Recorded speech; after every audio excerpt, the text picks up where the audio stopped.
Thank you all for hanging out and making it to my talk. It's right before the last one, so it's a little hard to miss, but I appreciate it. So today I'm going to be talking about some encryption tools that people can use to secure some of their communication and the things that they do with their devices. It says it's Opsec for developers, really operations security for developers, ops people, anyone who uses a computer, because the rules don't change that much. First off, I'd like to start with just a regular who am I. On Twitter, I am a dinosaur. I yell about security quite a bit. I have no problem making terrible jokes if it means that someone figures out maybe they shouldn't click the malware in their email, or perhaps using monkey as your password on 452 websites is not the best idea. I work at 1Password, so we make a password manager for people, not for machines.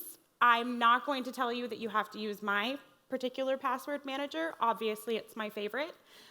But in general, if you use technology and you like hanging out on the web and you got lots of credentials to manage, I'm going to tell you, pick one and roll with it. A lot of the work that I do focuses on security awareness and security education. But over the past 2 years, I've gotten really, really obsessed with vulnerability disclosure and all of the arguments that, the white hats and the bug bounty hunters and the pen testers have. So every once in a while, I go on a little rant about that as well. But the majority of the work that I've done over the past few years has been really with non-technical audiences. I should warn you, I'm not a developer, but I work with lots of developers. I generally like developers, especially when they make stuff that works the way that it should work, especially on my own personal devices. So thank you, everyone out there who does that for me. I really like it. And I feel like I should give you a disclaimer. This is not going to be a technical talk at all. I'm not going to be dropping any 0 days. I'm not capturing any packets in this room. I'm not trying to crack anyone's passwords. So I'm sorry to let you down. We won't be live demoing that here. What I will be talking about is some of just the operational practices that are general best practices that you can use while you're developing software and while you're doing the stuff that keeps software running.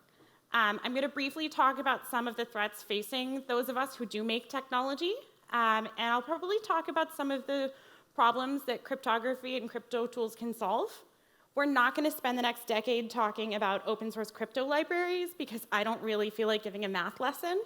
And some people in here are probably better at the math than I am anyway. Don't tell my boss that. Shh. And then we'll probably jump into some concepts about security that you're familiar with. I might be talking about some tools that you already use or some rules that you already know.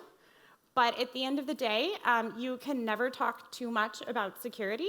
It's the kind of thing where you have to set the rules in advance and talk about it until everyone has bought into it and they get to work. To start off, I want to go over a few rules that I take near and dear to my heart. First of all, if you want to have security or privacy of any kind, you cannot have one without the other. So it's just not possible to have privacy without the existence of strong security. Another really important rule about security is once a secret has been shared, you can't just hit the undo button and take it back. Just because you might have deleted something that you posted publicly on GitHub doesn't mean that it's gone or no one ever saw it or no one ever downloaded it or took a snippet of the code from it. Just because you deleted a tweet where you might have gotten in a flame war with someone doesn't mean that it never happened. The last rule of security is something that I cannot stress enough. Regularly updating software is pretty much one of the most important things that you can do.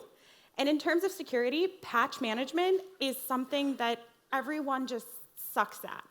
So if there's one particular rule that you need to think about as a developer or as someone who is consistently making sure software works, think about patch management, because it does not take as long as it used to take for attackers to find a vulnerability that's been dropped somewhere and put it into an exploit kit or put it into some sort of attack tool.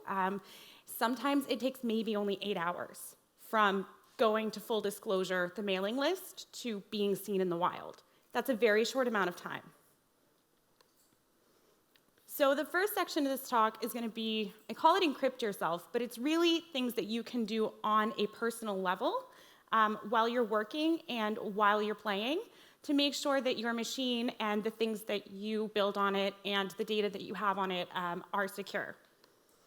I'm going to back up a little bit and talk about who might want to own your machine.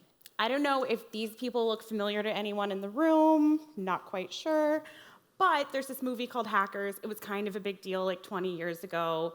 I think everyone I know probably has all of those outfits in their closet.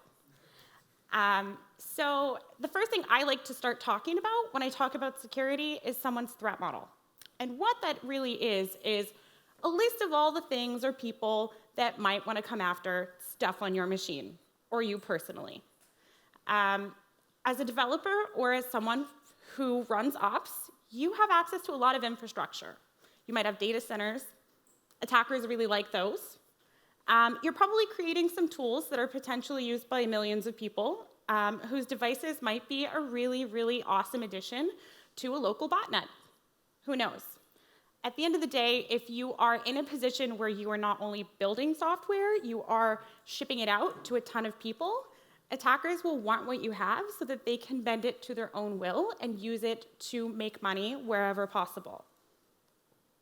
Some of the things that you have to think about in general, the web generally has its own threat model. So you already have criminals out there.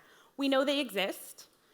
You have white hat hackers. So they have the same skills as the criminals, but they like to yell extra loudly when they find a hole or a bug in something that you've done, and they won't leave you alone for a few days. Sorry, bug bounty hunters, I love you.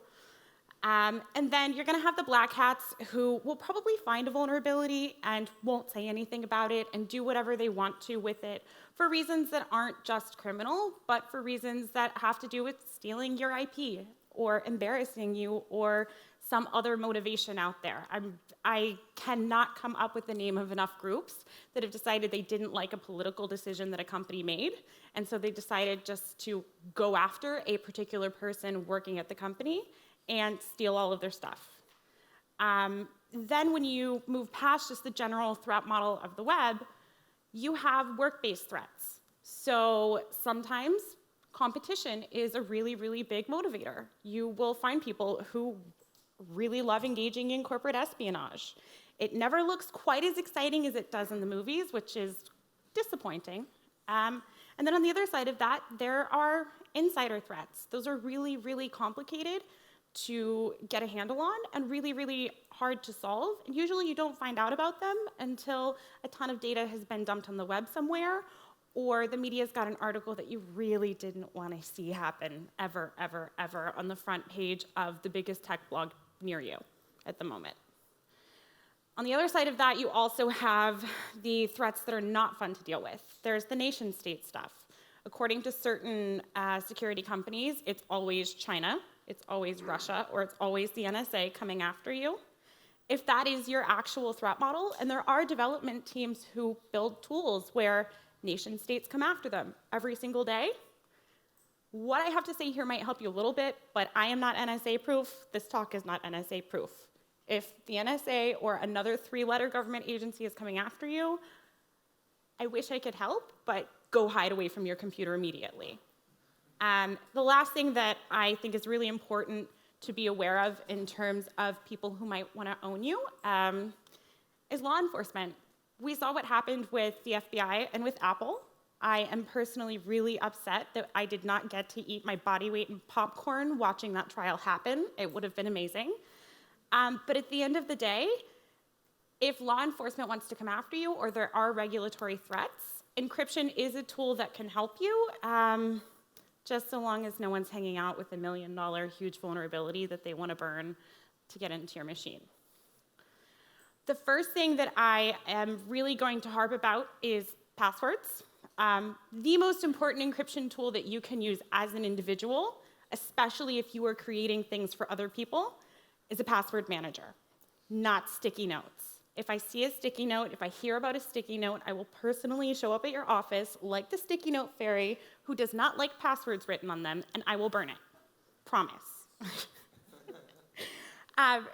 One of the things that really stinks about passwords is they're kind of fun, but security people have completely destroyed them. To be usable for human beings, they have to be memorable. They have to be actually kind of weak by computer standards. To be usable by a computer and able to withstand all numbers of attacks, they have to be almost absolutely unusable to humans. So you have to have a password that's strong. It has to be unique. It has to have all kinds of letters, numbers, feelings that you had when you were in 3rd grade and you failed that math test, the name of a pet that passed away between the ages of 7 and 10. You name it, you should have all of these impossible to remember things pretty much baked into it. And then you're supposed to do that 350 more times because you have credentials all over the web. I don't care if you use my password manager, I don't care if you use someone else's password manager, but if you do use one, you can let a piece of technology with strong encryption basically take the burden of this really, really hard to do thing completely off of you. The technology can do the heavy lifting. As a rule, if you can make your own password, Hashcat or John the Ripper or any other wonderful, wonderful password cracking software can probably break it. And password reuse in general is by far one of the biggest issues for web security when I personally work with non-technical people. When you're looking for a password manager, some of the things that you should look for would be one that has a password generator, one that has end-to-end encryption, something that has browser extensions so that when you are poking around between different tools and you're just running around the web, it's usable. And from there, you might be able to find one that has an iOS extension, has password auditing features, can tell you how old a password is or how weak or strong it is. And then from there, it can also help with breach notification. For example, at 1Password, we have a few people who keep an eye out for breaches all of the time. So this week, if MySpace, Tumblr, or any other account that you've had since, the early 2000s was breached, you probably saw it come up in Watchtower. That's a pretty cool feature. Some other things that you might be able to find, some password managers have command line tools. There are open source password managers out there. And then a lot of us do support multi-factor authentication. So yes, technically you would be reducing 2-factor authentication down to 2-step verification, but at the same time, you have your code being generated inside of an end-to-end encrypted, nicely sandboxed little password app. Another thing to look for with password managers, you want to make sure that the data is stored locally. In a lot of cases, you do get options for being able to figure out if you want to use cloud hosting to synchronize passwords between platforms and devices. And overall, there are some risks to putting all of the keys to your entire digital universe in one application. But for the most part, the benefits really strongly outweigh the risks, and it takes a highly targeted attack for someone to get in and to take everything in your password keychain. My next favorite encryption tool is full disk encryption. I cannot sing the praises for full disk encryption loud enough. I happen to be one of those Apple people who really likes her Mac and iDevices, so File Vault's kind of my thing. If you want native encryption in Windows, there's always BitLocker. Depending on the versions of iOS and Android that you're using, your mobile devices too do have full disk encryption. The most important thing to remember about mobile devices, though, is that you have to use a very strong passcode. There is no point to having super strong crypto if you have a password or a passphrase that can be cracked in almost no time. And then in terms of Linux, there is practically an endless array of open source full disk encryption tools. I don't really play around enough to give a ton of recommendations, and all of my cool kid friends who really love Linux can't even agree on all using one version of it at the same time. So there are some places to look online. I just am probably not your best resource for that. Another thing to think about when you're browsing around the web is just the kinds of privacy-enhancing tools and plugins that can help you evade a lot of the really low-hanging fruit, crappy criminal attacks that you might run into. I cannot stress enough, using VPNs when you're out about traveling and you are on public Wi-Fi should be one of the basic rules of computering. I don't know how it isn't. My personal test of whether a VPN is good enough to be doing what I need it to do is, will it let me access parts of Netflix that I should not be able to. Meaning, if I really want to watch a show that's in the UK, can I turn on a VPN and make the VPN think I'm in the UK so I can watch all the British TV? If so, we're probably friends. Another tool that I really like comes from the Electronic Frontier Foundation. It's called HTTPS Everywhere. What this does is it will basically force your browser to connect to the HTTPS on any site that has it enabled. So if you go to Twitter, for example, and you get HTTP blah, blah, blah, twitter.com, and you have HTTPS Everywhere enabled, it will force the connection to the encrypted version of that site. This is something that is especially a tool that teachers and kids have liked in the past, but it's something that I like because it helps make encryption a little bit more pervasive on the web. Another thing to think about in terms of personal security is ad blocking. I know it's controversial. We have wars about it pretty much every week on Twitter. They're pretty exciting, actually. But ad blockers can help protect from specific kinds of threats like malvertising. Malvertising is when some ad network on a news site or a media site that gets a lot of traffic decides it really wants to beam some malware or some ugly code that makes your computer do things it shouldn't inside of it. If you turn on an ad blocker and the ad network is blocked and you're not getting the unencrypted traffic, you're probably not going to get the crap that comes through it either. The last thing is something that was a little controversial earlier, but there's Tor. If you are in a position where you need some anonymity or you are doing some kind of crazy security testing that's a whole bunch of fun, try Tor. Play with it. See what happens. But it is a tool that is quite effective, especially if you have a really, really heavy set of filters potentially in your office that you need to get around, just so that you can go and read things on the internet you maybe shouldn't be reading. Personally, in the US, when I talk to kids about their own security, they love to come up to me at the end when the teacher's not looking and say, hey, have you heard of that onion thing? Because that onion thing, that's how I get to read all the cool stuff on the internet. I figured out how to connect to it, and now I can hack things. And these 8-year-olds are way cooler than I would ever be in my entire life. So, whatever.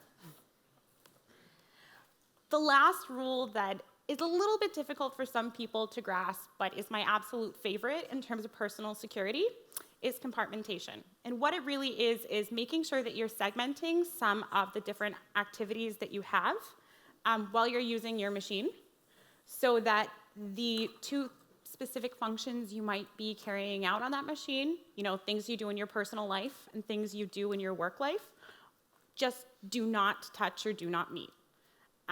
One of the first rules in my house that's very important about compartmentation is network segregation. So, for example, if you have friends that are exploit developers and they think it's funny to bring over their latest find and pop whatever device or machine is hooked to your network, you have a problem. At my house personally, I said, forget this. We're installing a completely separate guest network at my house. So I have 2 internet connections. One is mine. I will hurt you if you get near it. That is my secure internet. And the other is the guest one, and I don't care what you do with it as long as I don't personally end up going to jail.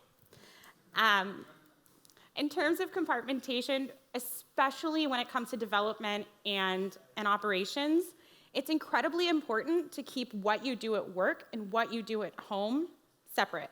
I can't tell you the number of times that I got to set up a phishing campaign, and I decided that I was going to use an Amazon invoice because people order things from Amazon all the time, especially in San Francisco. So when you steal someone's credentials through an Amazon invoice that should have been going to their personal email and maybe not their work email, not only do people throw hissy fits, they learn very important lessons. Especially if you're working on something like a side project, it's important to make sure that you're using your own personal tools and your own personal time. In the US, all the time, this is an issue in the Silicon Valley, where companies like to get a little bit sue-happy if they think that an employee has, started their own startup or come up with their own business idea on company time. So making sure that you can prove that if you have a side project, I don't know, you could be doing encryption for kitties for all I care. Kitties like cats. It doesn't really matter. Making sure that you have that segmentation there will make sure that that project or that thing that you're working on is yours and yours alone. It also just helps reduce a little bit of the threat surface you might have at work. So the second part of this is really about how to encrypt things and protect things with friends and colleagues.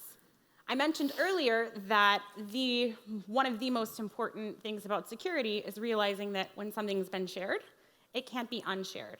So really the first rule of making sure that you're playing well and you're being productive with friends and colleagues is making sure that maybe everyone doesn't have access to all of the information in your project or in your company or in your security vault or wherever else all at the same time.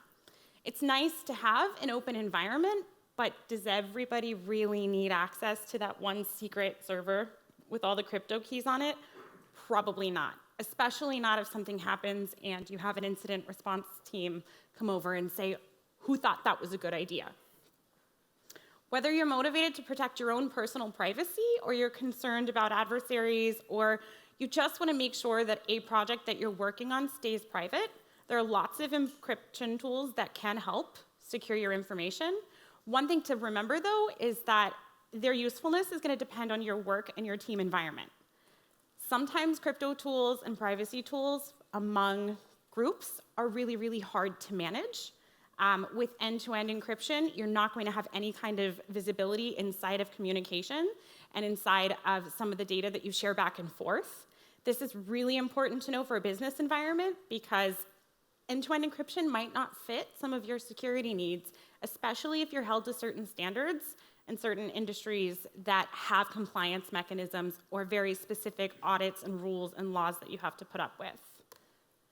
So, I'm going to yell about passwords again. I know you heard this one once, but one of the worst things that happens when you're working as a development team or as a team in general is shared password management. So one of the things I think about a lot is that back in August, Bugzilla was breached. Who in here has heard of Bugzilla? Okay, yeah, so totally secret tool we've never heard of. But when it was breached, Mozilla did the work in explaining what had happened. So there was a group of 4 people who had access to a specific part of Bugzilla that had security vulnerabilities in it. They shared one password, not the app. They shared a single password to swap credentials back and forth so that they could carry out one task during the day. The password that was used, however, had been used on a site belonging to the employee who created it maybe 4 or 5 years before. Not only had it been used in the past, so we had a case of password reuse, but there was a password breach. So someone decided to take an entire database and then dump it on Pastebin, and there it was. This password that 4 people share is out on the internet somewhere. The thing that stinks about this is when you have these credentials that you pass around on a piece of paper or you send through email, which you should never ever do, by the way, no one really wants to change it or be the obstacle to the other people who need access to the password as well. Or you just don't want to go through the conversation where someone says, I don't feel like dealing with security right now. I know it's a crappy password, but who's going to come after us anyway? This is one of the worst problems to try to have to solve. And one of the best ways around it is to find a password manager that will enable you to securely share things among as many people as you need to. Extra points if you have access revocation in there. Another problem I tend to see quite frequently, people love their SSH keys. People hate using really nice high entropy passwords on them. If your SSH key has the word monkey in it, we're not friends, I'm sorry. One of the best things you can do in terms of an SSH key, use a passphrase. If you have a hard time coming up with a passphrase, there is this wonderful thing called Diceware. It's a lot more usable than typing a 75-character password with letters, numbers, emoji, alphabets from all kinds of other languages.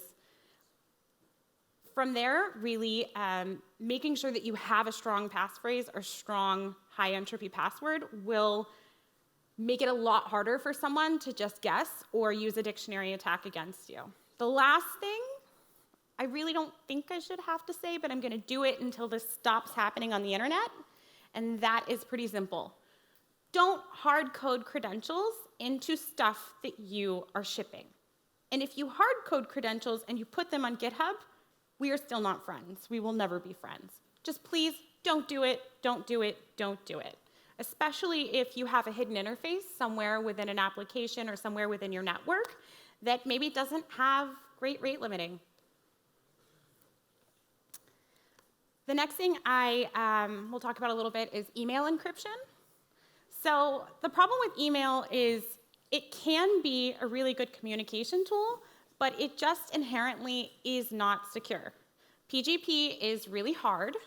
GPG tools can be a pain in the butt, especially on Mac.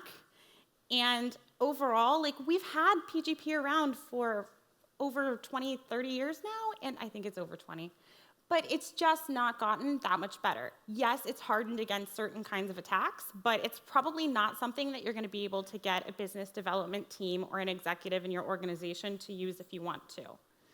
There are options like SMIME and Start TLS, but the problem with email is that if you want to encrypt it, it's really, really easy to just do a downgrade attack. You can do something that causes the Start TLS or the SMIME to roll back, and whatever you sent, even though it's certificate-based, shows up in plain text. Not really great. There are some fun tools. I've had a lot of fun playing with Keybase. I'm not entirely sure what it does. It does have a PGP backbone, but it has some command line tools, and it has really, really interesting ideas about verifying identity and making sure that the people that you are trying to encrypt with are the people that they need to be, and not Eve or Bob or Mallory or Steve or any of the other nefarious crypto people running around trying to man in the middle what you're talking about. I think the easiest way to encrypt email in general, though, is using something like Proton Mail. It is encrypted email as a service. It's a way to maybe take development conversations out of your Gmail account or out of Google Apps for Work and put them in their own little corner, where you have to have really strong passwords and jump through a couple of extra hoops to steal information. There are also some things that you can use for encrypted chat and text. iMessage is end-to-end encrypted, and WhatsApp is now end-to-end encrypted. Both are closed source, and if you use either of those in your personal life, you probably don't want them to hop over to your work life. You don't want to have an accident where you tell your work best friend, hey, when you come home, can you bring some milk? Or the equivalent that you should be telling, your significant other or whoever's coming over for the evening. There are tools like Signal, which has encrypted calling. It's pretty awesome. It also has encrypted text, and there's group messaging, which is pretty cool as well. There are apps that are paid, like Silent Circle, that has encrypted calling, that also has encrypted text. And then there's something that launched recently. It's from the founders of Skype, called Wire. It has encrypted calling, encrypted video, which is really hard to find, and then it has a lot of really fun little features that give back some of the more pleasurable, delightful things that you might be missing from a regular consumer app. I haven't seen any stickers or any GIFs pop up in encrypted chats yet, but if they do, I will personally be the first person on Twitter screaming about them and telling the entire tech press that we need to be writing about this. The last group of things I have up here, so there are tons and tons of open source tools for encrypted communications. There's OTR, which you typically want to use with a client like Pigeon or Adium. I can't. There's other more fun, more easy stuff to use, and especially because I work with people and communicate with people who aren't technical, I'm not going to ask them to jump through 50 different hoops to set up one thing so that we can have a chat. There are more experimental things like Pond, which I still haven't been able to figure out, but it looks fun. And then there's Ricochet, which actually allows for encrypted metadata, if metadata is something you're worried about. I don't have a whole decade to go through all of the arguments about what metadata is, what it does, and why it's a major sin, but there are people working on that problem. And then recently, Tor came out with the Tor Messenger, though it's in beta, so we all know what beta software means. One of the final things to think about when you are trying to secure or encrypt with a group of people is generally your supply chain security. This is one of my favorite problems in security to try to solve. In terms of trust and distribution, I think quite frequently of what happened in September with Xcode Ghost. So more often than not, developers have a whole stack of tools that they use to create software and do their worst or best, depending on the day. But sometimes when people download the tools that they use to carry out their daily job, they don't get them from a trustworthy source. In the case of Xcode Ghost, this was something that was found by Palo Alto Networks in September, and there was a group of developers in China who had downloaded a copy of Xcode from a mirrored site. So instead of going straight to Apple's website and getting it from the horse's mouth, the most trustworthy source out there, what ended up happening was that they just got the mirror and didn't really scan it or look at it or check it out. There was malware in there. So what happened is once someone went to compile code, a little snippet of malware got put in, and something like 200 apps, and at one point I think it was 1,200 apps, had this little snippet of vulnerable code inside because they used an untrusted compiler. That's not good stuff. Another sort of fun thing to do with encryption, I'm a little bit obsessed with code signing. I get really excited about it because it's a way to create basically a chain of ownership for things that get shipped and pushed and pulled and anything else before they're released into a product. Code signing is particularly exciting to me because it can be a way not only to verify that the proper or the appropriate developer or the appropriate person pushed something out into the universe the way they were supposed to, but if you are running a bug bounty program and you can find a vulnerability in a particular section of code, it's been cryptographically signed with the person's name who wrote it, and you can triage whatever code flaw that was by going back and educating the developer who created it. The last thing that, especially in terms of downloading software, is important to think about is just looking at some of the checksums. We know checksums exist. The number of people that I know that actually use them regularly is pretty low. They're there for a reason, might be worth it, especially if you're working on something security critical.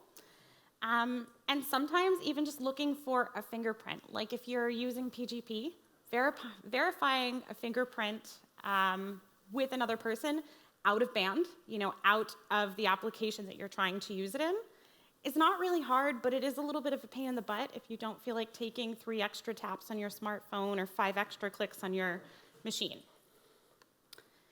The last thing I'm going to rant about a little bit is encrypting for others. And this is really where ops and development have the most important role in security. This is the #1 rule of cryptography that ever existed. As Josh mentioned earlier this morning in his talk, when it comes to all kinds of tools that are out there, there's no reason to reinvent the wheel, especially if there is an open source solution that will work for you, and if it's an open source solution that has been audited, verified, or is something that you have a team with resources to audit and verify yourself. Especially with cryptography, the math is hard.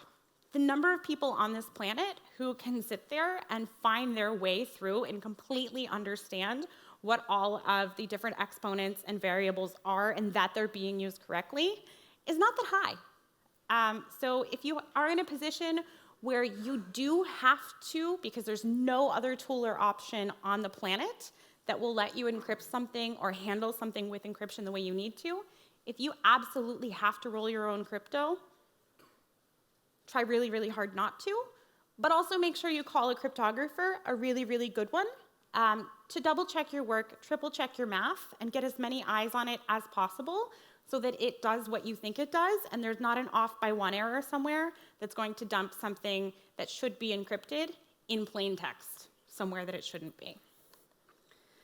Another thing I probably shouldn't have to say, but that keeps happening anyway, is keep your private keys private. I can't even give you a number for the number of times that I see private keys posted to public GitHub repos. It is 2016. Do we not know the definition of the word private? If not, there's this thing called Google. It can help. But in general, if you are dealing with key storage, don't put the keys on GitHub, don't put them in a public place, and definitely don't store them on the server that you're trying to encrypt with them either. Not a good idea. In some cases, an HSM might help with key management, but in general, do whatever you can to keep them partitioned off or put away in their own area so that you're not accidentally publicly posting them and then panicking to try to roll them and post new keys 5 seconds later. Another really important thing to think about with crypto is optimizing for strength. And what that really means is when you're implementing or you're rolling out cryptography, try choosing the absolute strongest ciphers that you can.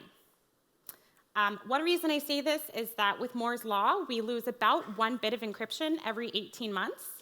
That's not great. And when you look at the history of cryptography attacks that have come out over the past few years, they have only gotten better. They have not gotten worse. Also, especially among cryptographers, there is this thing that they won't stop talking about called post-quantum cryptography. It involves something with supercomputers, and the supercomputers can crack the really hard math, and it won't take 11 billion years for us to, break into a hard drive when this happens. It's a little bit foggy, but in general, cryptography gets weaker as it ages. So picking the strongest thing you can when you can, especially if you're not sure that you're going to get the resources you need to refactor in 2 years or 2 months if you want to, is incredibly important. It also means that you're choosing better defaults on behalf of your users, and that is never a bad thing. Most people who use technology don't even understand that they are consistently using cryptography when they pick up a phone or they navigate somewhere on the web. They have no clue that encryption runs that. And so there's this sort of magical thing that happens where we have this math that is on the side of giving people privacy, and they don't even know that it's there. The last thing no, it's not the last thing. The next to last thing I'm gonna rant about is documenting pretty much all of the crypto things that you can. This is not something I learned personally, but it's something I can say that I've seen as a byproduct of a development process. If you are working with cryptography or third-party libraries, or if you've ever had to go and verify an RFC that involves cryptography, put that information directly into the pull request and into the documentation that you use to create what you're building. This is absolutely necessary because what you need to do when you're handling crypto, because it can be scary and because it is something that is very sensitive and sometimes fussy, it's important to create documentation of your thinking and to make sure that you have all of the math down, and anybody else reviewing that pull request, whether they're a security team or someone who's on your development team or someone on your ops team or anyone really, can double check it, triple check it, and know exactly what you were doing and what you meant to do so that you don't create some sort of fatal flaw or fatal error. Another thing on this particular subject is just to keep and maintain a list of whatever cryptography libraries that you're using, and make sure that when you do use them, you're signing up for some of the open source security lists. Lists like OSS Secure and Full Disclosure will help keep an eye out for security issues. This stuff can be shared with your ops team as well, so that you have a lot of people looking to see, if OpenSSL comes out with their advisories on Thursday, then someone takes Thursday off, another person can keep an eye out on it, look at the issue, and decide whether it's something that needs to be updated or patched immediately, or can look at it and say, no, this doesn't affect us at all. The last rule, I don't know if you've heard of this guy, Socrates. Apparently, he also used encryption 11,000 years ago. But when it comes to crypto, you have to have more eyes on it. You have to have people go in and examine and try to attack it so that it is stronger and it is faster and it is harder. The best way to do that is to make sure that you do regular pen testing, that you go through regular audits, and even having bug bounty programs can help because they will help make your code and your crypto stronger. And especially with bug bounties, you can get a kind of red team attacker that is a breed of creative you never dreamed of.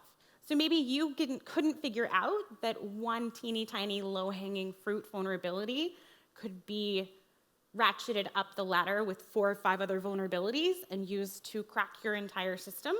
But that's typically how bug bounties work. And personally, I would rather have those guys on my side than on the other side, especially if it makes my product safer for the people that I am selling it to and the people that are using it. So today we've talked a lot about scalability. That's pretty much been the theme of the past 24 hours for me. And one question you probably have about everything that I just talked about is, how does this scale? But when you set the rules for security in advance, instead of making them up as you go along, you set your team up to be secure and productive, and you set them up in a way that they know where they're starting from so that they can get to wherever they need to go when building and shipping software. Security is the kind of thing where you really, really want to be proactive and you want to prevent things before they become a problem. You can mitigate entire classes of exploits and specific kinds of social engineering attacks just with a little bit of proactive thinking. If you decide as an organization that you don't really need to be sending attachments to each other, and the only place you're going to send attachments is going to be in Slack and not an email, everyone in your company now knows I'm not clicking on anything that shows up in my email. If you decide as an organization that you want to use two-factor authentication across every single service that you use, you know that you're going to have certain kinds of account hijacking that just don't happen to you, or certain kinds of phishing just won't be an issue at all, especially spear phishing, which typically goes after executives or people who have access to funds, money, and all the cool things that the criminals want. Most importantly, it is absolutely never too early or too late to start thinking about security, and there's always more room for growth and more room for improvement. That being said, I like to end all of my talks with puppies, just in case someone needs a dose of cute. And I've included the link up here that I was asked to include so that you guys can rate my talk and tell me how many times I said the word like, which I do when I'm nervous, and how many times I said the word crypto, because I lost count at 6. Thank you so much. Does anyone have questions? Yay! Thanks. Any questions for Jessy? Yep, right there. So you said that crypto implementation should always be reviewed. Mm-hmm. What do you think of cases where sometimes there is closed source encryption? Would it be possible? Would it be acceptable that for cases when like Microsoft Windows includes? Yeah. So typically what I see happen in San Francisco is a company builds an application or they build a tool that has encryption in it, and they will hire an outside firm or someone who is an expert in cryptography to do the review. My favorite person to look for who does crypto audits and finds iMessage vulnerabilities practically every month is Matthew D. Green. He's a professor of cryptography at Johns Hopkins. But even if something is closed source, there are professionals who will come in and they will review the cryptography and they will sign off on it to say that it's okay, or it might be susceptible to certain kinds of attacks or threats. So it really depends. Like, there are open source tools where we have this idea that there are many eyes who will look and find the security problems. I say look at Heartbleed. We've had many, many eyes on OpenSSL for years, and that lurked around for, 3 years before someone found it? So it really,